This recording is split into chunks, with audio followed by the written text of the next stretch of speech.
Hello students, welcome again. और इस video में एक बहुत ही ब्यूटीफुल सा शॉर्टकट अपन देखने वाले हैं नंबर ऑफ मोल से रिलेटेड। ऑलराइट, सो अपने पास जब क्वेश्चंस आते हैं तो उसमें कई बार अपने को किसी एक पर्टिकुलर स्पीसी का मास दिया हुआ होता है और अपने को मोल्स कैलकुलेट करने की ज़रूरत पड़ती है, या फिर अपने को मोल्स गिवन होते हैं और उसका मास कैलकुलेट करने की ज़रूरत पड़ती है।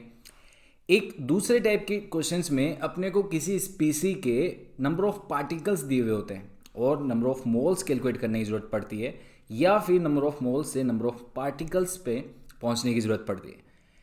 या फिर एक टाइप के क्वेश्चन में वॉल्यूम दिया हुआ होता है गैस का एसटीपी पे और उससे अपने को नंबर ऑफ मोल्स कैलकुलेट करने होते हैं, या फिर किसी एक पर्टिकुलर गैस का एसटीपी पे नंबर ऑफ मोल्स गिवन होते हैं और उससे अपने को उसकी वॉल्यूम पे पहुंचना पड़ता है। सो ये तीन टाइप के नंबर ऑफ मोल से रिलेटेड क्वेश्चन बहुत बार एग्जाम में आते हैं और इसीलिए ये शॉर्टकट जाना बहुत ज़रूरी है। तीनों टाइप के क्वेश्चन को सोल्व करने का ट्रिक मैं आपको इसी वीडियो में बताने वाला हूँ। सो सबसे पहले अपन बात करते हैं मास की। ऑलराइट, सो अपने पास क्वेश्चन में गिवन हो सकता है कि अपने पास लेट्स सपोज CO2 गैस है और उसका मास दिया हुआ अपने पास 44 ग्राम्स।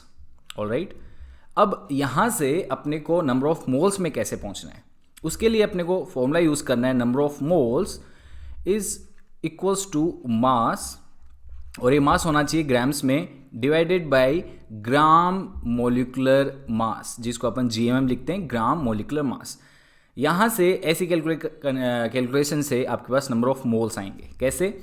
यहाँ पे अपने पास 44 ग्राम्स दिया हुआ है CO2, और CO2 का ग्राम मोलिकुलर मास कितना होता है? इसका 44 ही ग्राम मोलिकुलर मास होता है। सो ग्राम पर मोल ग्राम मोलिकुलर मास की यूनिट होती है। तो यहाँ से अपने पास नंबर ऑफ मोल्स इसके कितने आ जाएंगे? 1। या फिर लेट्स सपोज किसी दूसरे एग्जांपल में आपको ऑक्सीजन गैस दी हुई है और ऑक्सीजन गैस का जो मास है लेट्स सपोज वो 64 ग्राम्स गिवन है। सो यहाँ से नंबर ऑफ मोल्स आप कैसे कैलकुलेट करेंगे? ऑक्सीजन का मास कितना हो गया? 64 ग्राम्स, और ऑक्सीजन का मोलिकुलर मास कितना होता है? 32 ग्राम पर मोल। सो ये जब सॉल्व करेंगे तो अपने पास कितना आ जाएगा? 2 मोल्स। सो ये मास से नंबर ऑफ मोल्स पे कैसे पहुंचा जाए? मास को डिवाइड करना है जो भी स्पीसी गिवन है उसके ग्राम मोलिकुलर मास से। सो यहाँ पे देखिए, मैं यहाँ पे गैस की बात कर रहा हूँ, लेकिन इस फॉर्मूले में गैस भी हो सकती है, कोई सॉलिड भी हो सकता है, कोई भी टाइप का मटेरियल हो, उसके लिए ये फॉर्मूला वैलिड है। ऑलराइट, अब अगर लेट्स सपोज आपको ऑक्सीजन के मोल्स गिवन है, ऑक्सीजन के अगर मोल्स गिवन है तो उससे मास पे कैसे पहुंचना है? नंबर ऑफ मोल्स को आपको मल्टीप्लाई किससे करना है? ग्राम मोलिकुलर मास से। सो जो ऑक्सीजन है उसका ग्राम मोलिकुलर मास कितना होता है? 32। तो नंबर ऑफ मोल्स जितने भी गिवन हैं उसको अगर आप 32 से मल्टीप्लाई करेंगे तो आपके पास ऑक्सीजन का मास आ जाएगा। ऑलराइट, और जो अगर आपके पास मास दिया हुआ है तो मास को आपको डिवाइड करना है किससे? ग्राम मोलिकुलर मास से। तो आपके पास क्या आ जाएगा? Number of moles. तो ये एक ट्रिक ध्यान में रखनी है। सेकेंड ट्रिक में नंबर ऑफ पार्टिकल्स आपको दिए हुए हो सकते हैं और नंबर ऑफ पार्टिकल से मोल कैलकुलेट करना क्वेश्चन पूछा जा सकता है, या फिर मोल से नंबर ऑफ पार्टिकल्स कैलकुलेट करना पूछा जा सकता है। तो इसके लिए आप फॉर्मूला क्या यूज़ करेंगे? आपके पास अगर नंबर ऑफ पार्टिकल्स दिए हुए हैं, alright, let's suppose x is number of particles, तो x को अगर आप डिवाइड करोगे Na क्या होता है? ये शॉर्टकट होता है एवोगैड्रो नंबर का। ऑलराइट, एवोगैड्रो नंबर आपको पता है कितना होता है? 6.022 या 23 इंटू 10⁻23। ये होता है अपना एवोगैड्रो नंबर। तो नंबर ऑफ पार्टिकल्स को अगर एवोगैड्रो नंबर से मल्टीप्लाई करेंगे तो अपने पास क्या आएगा? Number of moles. अब देखिए यहाँ पे अपन देखते हैं कि अगर Na को नंबर ऑफ मोल से मल्टीप्लाई किया जाए तो क्या आएगा? Number of particles.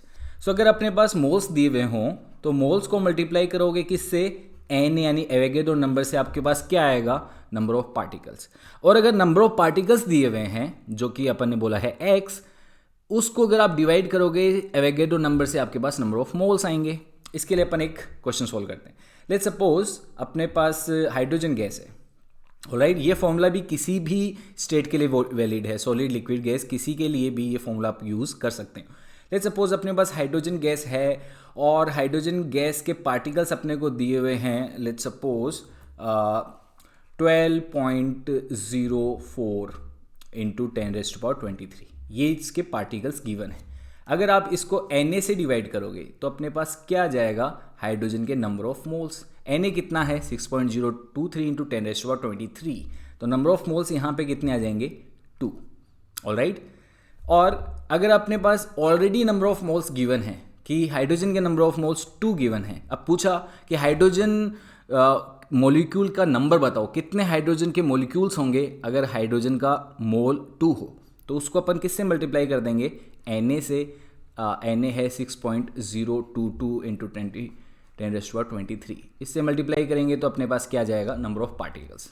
तो ये शॉर्टकट आप यूज़ करें, नंबर ऑफ पार्टिकल्स गिवन होंगे, उसको अगर आप Na से डिवाइड करोगे नंबर ऑफ मोल्स आएंगे। अगर नंबर ऑफ मोल्स गिवन हो और उसको अगर Na से मल्टीप्लाई करेंगे तो नंबर ऑफ पार्टिकल्स आएंगे। और ये फॉर्मूले भी वैलिड हैं तीनों स्टेट के लिए, सॉलिड, लिक्विड और गैस। और जो मैंने आपको मास वाला बताया था उसमें भी तीनों स्टेट के लिए अपन यूज़ कर सकते हैं, किसी सॉलिड के लिए भी, गैस के लिए भी और लिक्विड के लिए। लेकिन ये जो मैं बता रहा हूँ volume of gas at HTP वाला, ये सिर्फ गैस के लिए ही वैलिड होगा। तो यहाँ पे अपने को क्या फॉर्मूला है, जैसे आपको किसी भी गैस का STP पे वॉल्यूम गिवन है, कोई भी गैस हो अगर STP पे वॉल्यूम उसका गिवन है तो यहाँ से मोल कैसे कैलकुलेट किए जाएं, या फिर अगर मोल गिवन हो और अपने को उसकी वॉल्यूम कैलकुलेट करनी हो STP यानी स्टैंडर्ड टेम्परेचर प्रेशर पे, तो क्या किया जाए। ऑलराइट, तो उसके लिए आप एक फॉर्मूला ध्यान में रखें, N number of moles is equals to volume that should be in litre and divided by 22.4। ये आप फॉर्मूला ध्यान में रखें। तो जैसे STP पे लेट्स सपोज कार्बन डाइऑक्साइड का जो गैस दिया वॉल्यूम दिया गया है, लेट्स सपोज वो 44.8 है, उसको डिवाइड किससे करेंगे 22.4 से, तो उसके नंबर ऑफ मोल्स कितने आ जाएंगे 2। लेकिन ये फॉर्मूला कब वैलिड है, ये STP पे वैलिड है, सिर्फ स्टैंडर्ड टेम्परेचर प्रेशर पे ही वैलिड है। रिमेंबर दैट, ये यहाँ पे कोई भी सिली मिस्टेक्स नहीं करनी है। और अगर आपको मोल्स गिवन हो कि लेट्स सपोज आपके पास CO2 के 2 मोल्स गिवन है, तो मोल्स को अगर आप मल्टीप्लाई करोगे 22.4 से तो आपको उस गैस की वॉल्यूम पता लग जाएगी 44.8 लीटर। वो कहाँ पे होगी, STP पे, और ये जो वॉल्यूम आएगी वो किस में होगी, लीटर में। ऑलराइट, तो ये दो फॉर्मूले हैं। N को अगर आप 22.4 यानी मोल्स को 22.4 से मल्टीप्लाई करोगे तो अपने पास क्या आएगी, volume of gas at STP। कोई भी गैस हो सकती है, कोई भी गैस हो सकती है।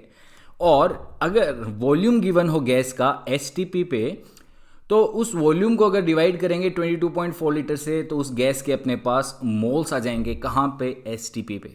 तो गाइस देखा अपन ने कि एक छोटे से शॉर्टकट को यूज़ करते हुए अपन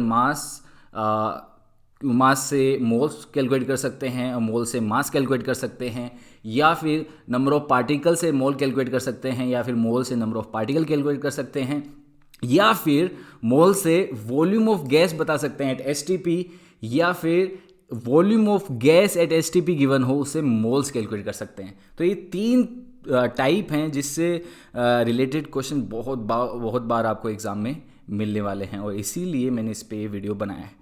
और इससे रिलेटेड क्वेश्चंस का वीडियो इसी वीडियो के डिस्क्रिप्शन में आपको मिलेगा। सुझाव को देखें, क्वेश्चन सॉल्व करें और ऐसे टाइप के क्वेश्चन एग्जाम में बिल्कुल गलत नहीं करें। This is it in this video. Thank you very much and I will see you later in the next video.